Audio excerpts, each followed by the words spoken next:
बोधन हुआ। इसके आगे भगवान कृष्ण जो है अर्जुन को विश्वरूप परमात्मा के विषय में समझाते हुए आगे का जो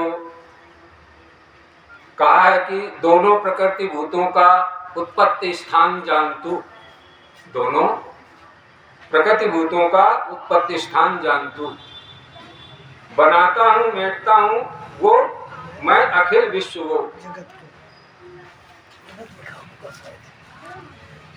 विश्व में सब मैं ही हूँ, दूसरा कुछ है ही नहीं, मेरे में सब है जैसे सूत में मणि सूत के। जल में रस मैं ही हूँ, प्रभा हूँ सूर्य चंद्र की, वेदों में रस शब्द खंभ में नरों का पुरुषार्थ हूँ। कहने का तात्पर्य यहाँ पर ये है कि वहां भगवान ने तीसरे और चौथे श्लोक में ये बताया था, पृथ्वी जल अग्नि वायु आकाश मंदी अहंकार। यहाँ पर भगवान कृष्ण ने इस ब्रह्मांड में जो पृथ्वी जल अग्नि वायु आकाश पंच महाभूतों के द्वारा निर्मित जो कार्य विश्व परमात्मा का हो रहा है उसके विषय में वहां समझाते हुए अर्जुन को ये समझाया। और आगे भगवान ने यहाँ पर ये कह दिया, विश्व में सब मैं ही हूँ, दूसरा कुछ है ही नहीं। और विश्व में कैसे हूँ? जैसे सूत में मणि सूत में, जो मणि सूत में पिरोए हुए होते हैं और वो अलग नहीं रहते। इसी प्रकार से भगवान और कृष्ण जो है अर्जुन से ये बात कह रहे हैं, मैं कैसे पिरोया हुआ, रूप भाव से, रस भाव से, गंध भाव से है और शब्द भाव से और स्पर्श भाव से और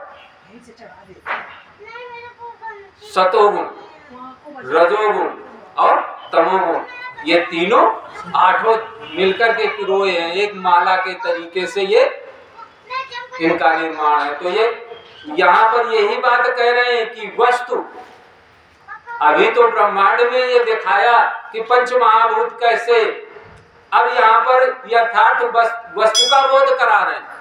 क्योंकि कहा है ना, जल में रस मैं ही हूं, जल में रस मैं ही हूं। जैसे कि भगवान ने सर्वांग योग के माध्यम से क्या कहा है? जीव से इसे लगा देखो, वस्तु में कुछ स्वाद है, ऐसे ही विश्व में सारे रस, ऐसे विश्व में है रस भाव भरा हुआ। इस प्रकार से भगवान ने सर्वांग योग के माध्यम से भी बता दिया। तो बात वही तो कह रहे थे भगवान कृष्ण अर्जुन से, ये समझा रहे थे कि मैं जल में रस भाव से बैठा हूं और आपके पास उस रस को चखने के लिए और उसको टेस्ट बताने के लिए आपके पास जिह्वा है, जिसके माध्यम से हम इस रस भाव को इस वस्तु में देख रहे हैं। तो देखना अभी क्यों हो रहा है कि सबको हो रहा है। तो सभी जिस ये प्रैक्टिकल विधि है, जिस विधि के आधार से आप देखेंगे तो देखना सबको एक जैसा आएगा कि अलग अलग है, कि हमें खट्टा लगे और आपको नमकीन लगे।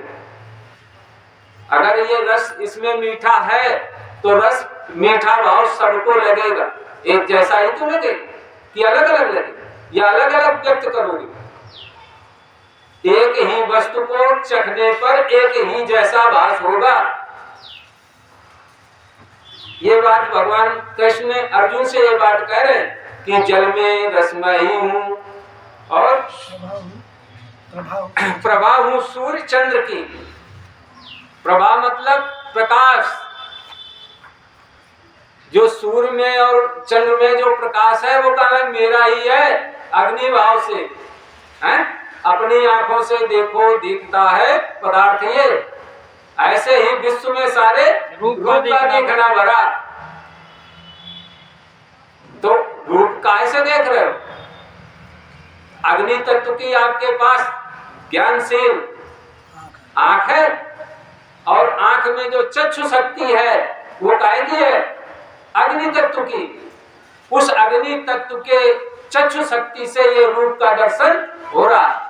आंख बनी रहे और चक्षु शक्ति हमारी क्षीण हो जाए तो क्या रूप का दर्शन हो जाएगा? त्रिकाल में नहीं हो सकता। चक्षु शक्ति क्षीण होने के बाद आपका चश्मा भी काम नहीं करेगा, चश्मा भी काम नहीं करेगा। कह देंगे कि सूर्यदास हो गए, अब उनको दिखता नहीं है। जैसे कि काफी वृद्ध होने के बाद कुछ समय बाद हमारे चश्मा भी लगना बंद हो जाता है, और आंख होते हुए भी हमको कुछ सामने दिखता नहीं है, तो उस समय हमारी चक्षु शक्ति बिल्कुल क्षीण हो जाती है, इसलिए हमें दिखता नहीं। कहते भैया अंधेरा दिख रहा है, काला काला दिख रहा, तो क्या है? चक्षु शक्ति हमारी क्षीण हो गई। वो दवा है चक्षु वाली है? तो वो चक्षु शक्ति क्या है? वो प्रकाश है। वो कौन सा प्रकाश है? अग्नि का प्रकाश है, जो हमारी आंख में बैठ करके और रूप के दर्शन को प्राप्त कर रहा है। और अग्नि कहते ही पुरुषोत्तम भाव में विलय हो जाती है। आंख और चक्षु दोनों को जब मिला करके क्षर और अक्षर, उसी का नाम पुरुषोत्तम, अग्नि पुरुषोत्तम भाव है, जानना भाव है? तो वो लय करती है, अग्नि लय करते नाम में लय हो गई, आंख और चक्षु नाम में लय हो गया, पुरुषोत्तम अग्नि आ गई। अग्नि का स्वरूप तो देख रहे। अब सर्वस्त्र व्यापक सत्ता में ऐसी कोई जगह है जहाँ पर अग्नि न हो? सब जगह दिख रही। और अग्नि का ये रूप भाव से सर्वस्त्र विश्व में रूप ही दिखाई दे रहा। रूप के भेद प्रकार हो सकते हैं, परंतु जो रूप दिख रहा है वो अग्नि तत्व का ही है, तो उसमें बटे हो जाते हैं। वेदों में ओम शब्द खम्भ नरों का पुरुषार्थ हूँ।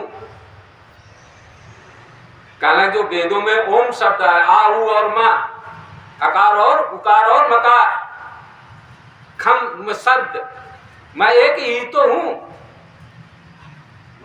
परंतु उसे देखने और जानने के लिए हमने व्याकरण के द्वारा उसे हमने अलग अलग करके देखा और जाना। तत् माने यह, तुम माने अक्षर आत्मा, तत् माने यह जो क्षर दिखाई सामने देने वाला है। तीसरे अध्याय में भगवान ने कहा स्वरूप वस्तु का देखो देखा सो क्षर जानना। तो ये जो क्षर, ये क्या जो दिखाई दे रहा है, भगवान बोलेगा ना ये तो क्षर है, भरी है मध्य में इसके अक्षर ब्रह्म मिठास, वो भरी है इसमें, किसमें? बताशे में, वस्तु में क्या है? भरी है। कूट कूट के इसको तोड़ दो तब भी नहीं निकलेगी, इसको पीस दो तब भी नहीं निकलेगी, इसको ऐसे ऐसे ले लो तब भी है कि जो पुष्टि हो रही है वो अक्षर आत्मा है। प्रेम का ये निज स्थान ध्यान के हेतु से कहा, इनको प्रेम की दृष्टि से देखते हुए और जाने। एक ही वस्तु में दो भाव प्राप्त होंगे, क्षर और अक्षर, और जब ये दोनों लय हो जाते हैं, प्रेम भाव में जब ये दोनों लय हो जाते हैं, तो इसका पुरुषोत्तम क्या है? नाम, शक्कर, मिठास है। तो अनेक नाम हो सकते हैं। कोई कह देता है बतासा, कोई कह देता है आम, कोई कह देता है पुस्तक। तो क्या इसमें मिठास नहीं है? मिठास इसमें भी है।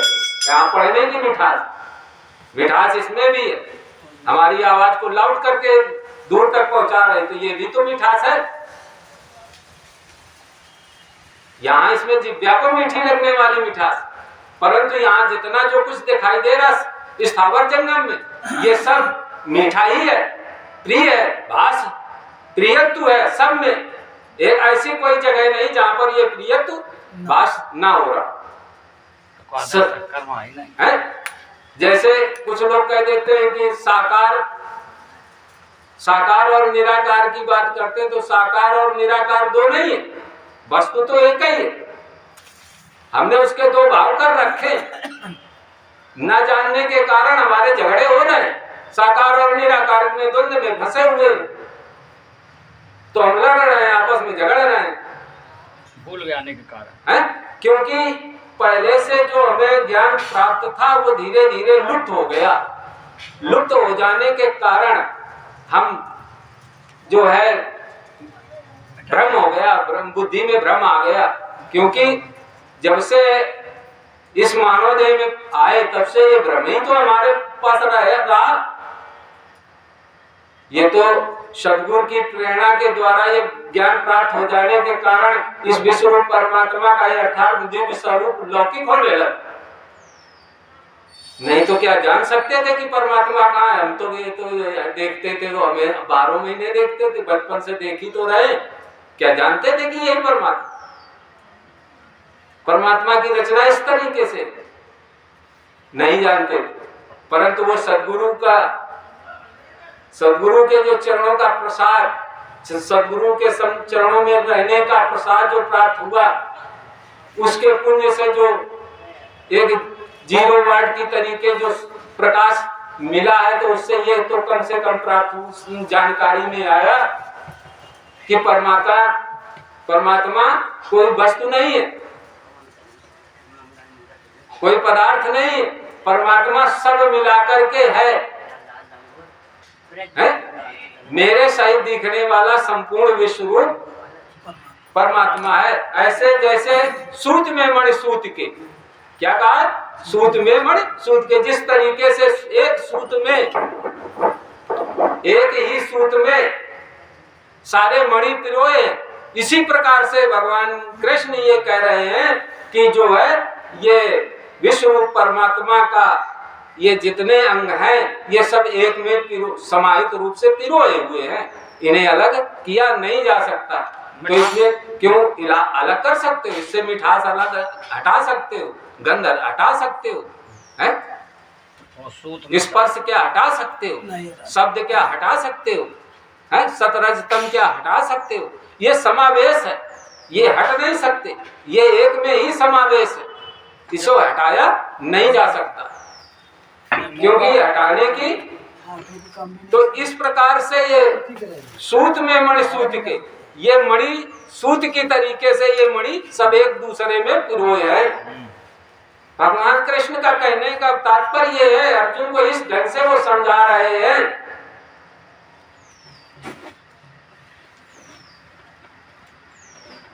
सुगंध धरती में का, अग्नि का मैं प्रकाश हूं। अब यहाँ उन्होंने कहा सुगंध धरती का, तो धरती की सुगंध तो है इसमें, है? नासिका से लगा देखो, है? जो ये सुगंध आ रही, तो ये कहने लगे इसमें धरती की ये सुगंध है, और रूप में जो दिख रही है अग्नि का प्रकाश है। सर्वांग चौथा अध्याय आपका यही तो कह रहा है, हम नहीं कह रहे हैं, ये भगवान कृष्ण अर्जुन को समझा रहे हैं। और भगवान मायानंद जी ने जो चौथे अध्याय में विश्व रूप दर्शन कराया है, उसके विषय में दोनों का योग मेल करते हुए बता रहे हैं, समझा रहे हैं कि ये देखो, हम नहीं कह रहे हैं अपनी तरफ से, ये भगवान मायानंद जी का है और भगवान कृष्ण जी का उद्देश्य है। और उन्होंने जो प्रैक्टिकल विधि के द्वारा उन्होंने समझाने और जनाने की जो विधि हमें प्राप्त की है, उसके द्वारा हम आपको अवगत करा। जीवों में सब भूतों का, तब में तपमानों का, मैं ही हूं सब भूतों का पार्थ, बीज सनातन। अब उन्होंने कह दिया कि मैं ही तो सनातन सबका हूं। जीवों में चाहे उद्भिज हो, चाहे स्वैदज हो, चाहे अंडज हो, चाहे जाराज हो, कालक सबका मैं सनातन बीज दाता हूं। मेरे से ही तो सब उत्पन्न है, कि मुझसे अलग है वो मेरे से ही उत्पन्न है। ये सनातन, इस सनातन को जो ठीक ढंग से जान लेता और समझ लेता है, और फिर वो विश्व की सेवा करता है, प्रथम भगत संतन कर संगा, दूसरे रति मम कथा प्रसंगा। और फिर वो जानने के बाद फिर हमारे और हम आपस में बैठ करके उसमें जो मनन चिंतन चर्चा करते हैं, कथाओं का प्रसंग करते हैं, उसके विषय में और गहराई से जानने का प्रयास करते हैं।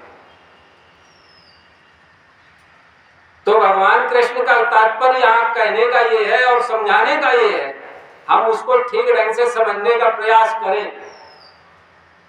ये आज कोई नई गीता नहीं है, ये भगवत गीता व्यास जी के हाथ की लिखी हुई है, परंतु वहां श्लोकों में थी, श्लोकों में ठीक ढंग से टीकाकारों ने हमें समझाया नहीं, इसलिए हम भ्रमित बने रहे। कुछ लोगों ने तो ऐसा कह दिया कि गीता पढ़ोगे तो जंगल चले जाओगे।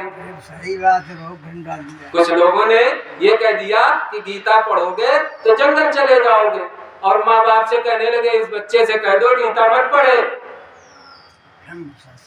भगवान कृष्ण ने ये कहा था कि गुरुकुल में जो ज्ञान प्राप्त होता है, भौतिक साधनों के लिए जो ज्ञान दिया जाता है वो तो हमारे भौतिक साधनों के लिए है, परंतु जो गुरुकुलों में जो आध्यात्मिक दृष्टि का जो ज्ञान दिया जाता था तो हमारी समाज को सुधारक दृष्टि थी, है? तो समाज के आधार तो आज हमारे भौतिक साधनों की नोचा घसोटी वाला तो ज्ञान प्राप्त हो गया, परंतु समाज सुधारक का कोई ज्ञान प्राप्त न हुआ। घर में बाप की नहीं बन रही, बेटे की नहीं बन रही, बहू की नहीं बन रही, माँ बेटे की नहीं बन रही, सास बहू की नहीं बन रही, तो ये क्या है? ये ज्ञान ना होना, ये सारे हमारे घरों में कलेश उत्पन्न होना। हम यही नहीं समझ रहे कि बहू लाए तो वो क्या अपनी बेटी नहीं है? अरे बेटे से कोई बात नहीं समझ में आ रही, कम से कम उसे ठंडे ढंग से समझाओ तो कि बेटा ये गलत करने से गलत होता है, ऐसा नहीं किया जाता है। और दूसरे के साथ में अगर तुम्हारा बेटा किसी को दिक्कत या परेशानी पहुंचाए तो तुम उसे समझाओ तो कि ये गलत है, जो आप कार्य कर रहे हो ये गलत है, ऐसा नहीं करना चाहिए। ये अपने बंधु भाव तो अपने हैं तो हैं, ये सब किससे तुम आप लड़ाई कर रहे हो? तो वहां कहते हैं ठीक है तुम अच्छा किए, वो बहुत आगे एडवांस है, तुमने तो कहा बहुत अच्छा कहा, तुमने ये नहीं समझा कि जो हम कह रहे हैं बच्चे से वो गलत। बच्चे का मनोबल और बढ़ गया, वो और आगे और बढ़ के कार्य करने लगा, और वो बिगड़ते हुए अपने कार्यों को करने लगा, और धीरे धीरे उसकी प्रवृत्ति बिगड़ गई, वो घर में भी वही कार्य करने लगा। तो ये अध्यात्म ज्ञान की दृष्टि न होने के कारण आज जितने भी हमें दुख के जो सामने करने पड़ रहे हैं, ये इसी का कारण, ये दोनों विद्याएं न होने के कारण आज हम दुख के घेरे में खड़े हैं। और दुख के घेरे से तभी हम निकल सकते हैं जो भगवान कृष्ण ने बात कही है कि इस तरीके से मुझे देखो और जानो, और जान करके इसमें धारण करो, धारण करने के बाद इसमें आचरण में लेना। भगवान मायानंद जी भी यही बात कह रहे हैं कि नवम बुद्ध अवतार जो नवे अवतार आए, तो ये बीज लुप्त होने के कारण उन्होंने इस बीज को रोपण किया, परंतु आगे जो 10वां अवतार आने वाला है वो आपको ज्ञान नहीं समझाएगा। जानते हो तो अलग हटो, नहीं जानते हो तो सामने आओ, अस्त्र शस्त्र दोनों उसके हाथ में होंगे और तुम्हें एक क्षण नहीं लगेगा परिवर्तन होने। तो हम पहले से इसे जान ले, समझ ले और देख लो प्रकृति का प्रकोप चल ही तो रहा है। 3-3 ट्रेनें साथ में लड़ गई, ऐसा होता था। जब अत्याचार अधिक बढ़ता है तो प्रकृति अपने में ही संतुलन बना लेती है और उसको अपने से ही संतुलित करके और उसको परिवर्तित कर देती है। तो हम सब सुनकर समझकर इसे धारण करें और धारण करके और हम सुधरने का प्रयास करें, तब तो सत्संग का लाभ प्राप्त होगा। और अगर हम सुधरे नहीं तो सत्संग का लाभ प्राप्त हो ही नहीं सकता। हो सकता है फिर काल में नहीं। आगे उन्होंने कहा मैं ही हूं सब भूतों का पार्थ बीज सनातन, और बुद्धि में बुद्धिमानों की, तेज में तेजमानों का, इच्छा प्रीति बिना जो वो बल में बलवानों का। अब उन्होंने यहाँ कह दिया बुद्धि में बुद्धिमानों की, बुद्धि में बुद्धिमानों की। बुद्धिमान कौन? जो सदगुरु के द्वारा रहते, सदगुरु के चरणों में रहते हुए जो सदगुरु के द्वारा सोच बुद्धि का जो प्रकाश हमें उस परमपिता परमात्मा को जानने का जो प्राप्त हुआ है उसके द्वारा कल वो बुद्धिमान है। बुद्धि तो सबके पास है, परंतु जो इस तरीके से परमात्मा को जानने का उसके बुद्धि में प्रकाश नहीं है तो बुद्धिमान नहीं। इसलिए भगवान ने कहा बुद्धि में बुद्धिमानों की, तेज में तेजमानों का, और कहा उनकी जो बुद्धि में जो प्रकाश है वो कहा किसका तेज है? कहा वो विश्वरूप परमात्मा का ही तेज है। सदगुरु का युक्ति बताई हुई दिव्य चक्षु दिया हुआ वो प्रकाश है उसके हृदय में, उसके हृदय में वो प्रकाश है।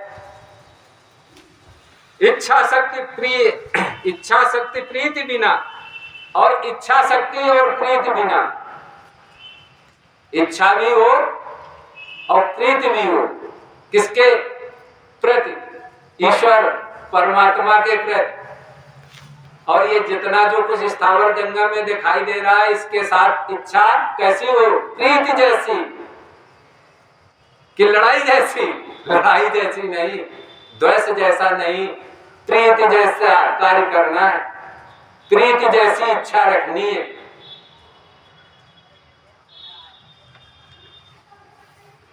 बिना जो बल में बलवानों का, और काला इस तरीके से जो रहता है तो काला उसके अंदर मैं बल बन करके रहता हूं, उसको मैं इतना बल देता हूं कि वो कहीं परास्त नहीं हो सकता।